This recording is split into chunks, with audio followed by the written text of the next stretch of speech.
May bali-balitang hindi lang daw alliance ang nabuo sa pagitan ng Survivor Celebrity Castaways na sina Aubrey Miles at Ervic Villaandre. Totoo bang nagkakagustuhan na rin ang dalawa? Alamin sa chika ni Lars Santiago. Simula pa lang ng Survivor Philippine Celebrity Showdown, natatag na ang alliance sina Aubrey Miles at Ervic Villaandre. Ngayong 7 na lang silang castaway na natitira sa isla, lalong tumibay ang pagkakampi ng dalawang celebrity castaways.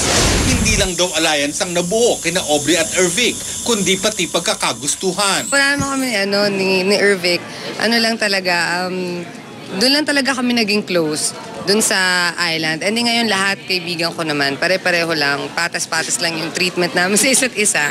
Aubrey Miles yan hindi ko kaya yan. Kahit nakabalik na sila sa Pilipinas, madalas pa rin magkasama sina Aubrey at Ervic. Ayon sa dalawa, hindi naman sila lumalabas na sila lang. Madalas nga raw ay kasama pa nila ang partner ni Aubrey na si Troy Montero na naging kaibigan na rin ni Ervic. Oo, kasi lalo kami naging close. Lalo ko siya naging parang ate. Ayos na.